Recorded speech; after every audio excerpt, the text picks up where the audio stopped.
Good morning, dear children. Welcome back to yet another English class. So, in the previous class, we saw the people in the king's court.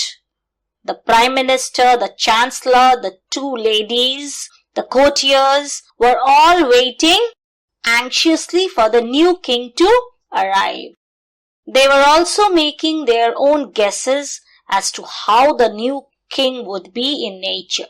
Then the king arrived and finally got himself placed on the throne. We noticed two strange things about the king. One was that he was wearing a bowler's hat instead of a crown, and secondly, he limped. Now, let's see further. The king seated himself on the throne and said, "Well, here we are at last." The two heralds also seated themselves at the steps of the throne with their legs crossed. And you must be remembering that there were two neighbors, one page and a dog accompanying the king. So at this, the Prime Minister asked, "Your Majesty, if I may be so bold as to ask, who are these persons?" So the king said, "Oh, I caught them in the street fighting. So I brought them in here to find out what it was all about. They were holding up the traffic." So now the king looks at the neighbors and asks them to be seated, saying, "You would better sit down and wait." So the neighbors, they sit on the floor with their legs crossed, and the page also sits between them holding the dog. So the chancellor says now, "It is very unusual to bring common people into the palace, Your Majesty. What did you expect me to do? Let them go on fighting?" "No, Your Majesty, but mean no more buts. I'm going to arbitrate between them." So the second lady asks immediately, "What does arbitrate mean?" "Decide which is in the right and which is not." "Oh, I see. What a funny hat." So they look at the king's hat and say this. The second lady says, "Oh, I see. What a funny hat." So as she says this, everybody stares at the king's bowler hat. So the king takes off the hat and looking at it, then putting it back on his head again, he says, "My hat? What's wrong with my hat? It's a very good hat." "No doubt, Your Majesty, but our previous king wore a crown." "What? In this blazing sun?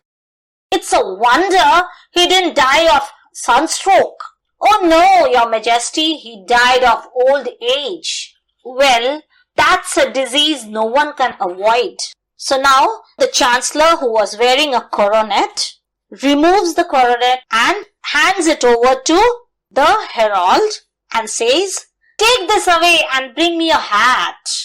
"Well, I suppose we had better get on with business. What do we do first?" the king asks. The two heralds return and hand hats to the chancellor and the prime minister, who puts them on. So now the chancellor and the prime minister puts on the hats. So we see, as the king got seated on the throne, the herald, who were blowing the trumpet, also sat down on the steps of the throne. And the page, the neighbors, and the dog, who accompanied the king to the court, also sat down on the floor. When the prime minister questioned as to who these people were, the king replied that he had found them quarreling on the street and he brought them with him since he wanted to arbitrate between them.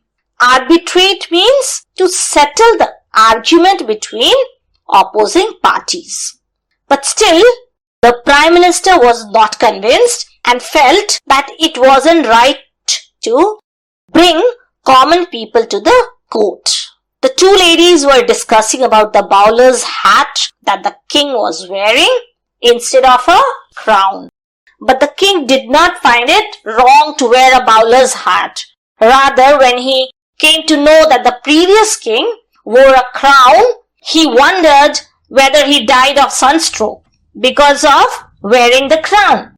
The Prime Minister told him that old age was the cause of his death. The Chancellor, in order to please the king, immediately took off his coronet. What is a coronet? It is a small crown, and handed it over to the herald and asked for a hat. So, let us read further and see what happened. So the Prime Minister now, after he puts on his hat, he says, "We kiss your hand, Your Majesty. It's a queer idea, but I suppose it is usual." "Quite, Your Majesty." Prime Minister says, "Quite." Second lady also agrees and says, "Quite." The king says, "Come along then, and let's get it over." So the Prime Minister goes up to the throne and, walking with a limp like the king, goes down on one knee and kisses the king's hand. "What's the matter with you? Are you lame?" The Prime Minister says, "I have cramp in my leg, Your Majesty." Now the Chancellor also follows, exactly imitating the Prime Minister. He also limps and moves towards the king. So the king asks, "Have you got cramp too?" The Chancellor says, "I have rheumatism, I think, Your Majesty." Now the second lady also follows in the same way, limping towards the king. "What? Another one with rheumatism?" "No, a sprained ankle, Your Majesty." The king understood the situation, but he said, "Dear me, how unfortunate! Cramp, rheumatism, and a sprained ankle. Are you sure I have come to the right place? This is a palace, isn't it? And not a convalescent home." Now comes in the first lady and the courtier, but they do not limp. They come to the king, and the first lady, as she kneels, the king asks, "Have you nothing the matter with you?" "No, I am afraid not, Your Majesty. I have always been very healthy." So the king says to the courtier now, who also did not limp, "Or with you?" So the courtier says, "I trust so, Your Majesty." "Dear me, you seem to be a young man with a mind of your own." "I trust so, Your Majesty." Now the king points to the two neighbors and says, "Now what would you do with these two quarrelsome people?" The Prime Minister says, "If I may suggest, Your Majesty, I should put them both in prison." "What for?" So the Chancellor says, "If I may suggest, Your Majesty, for causing a breach of the peace." "What is a breach of the peace?" the second lady asks. So the first lady says, "Be quiet, you are one." Now the king asks the courtier, "What would you do?" The courtier suggests, "I should listen to what they have to say." "A good idea." So the king asks the neighbors to come forward and says, "Come forward and let us hear what you have to say for yourself." They come forward, leaving the dog there, and kneel at the foot of the throne.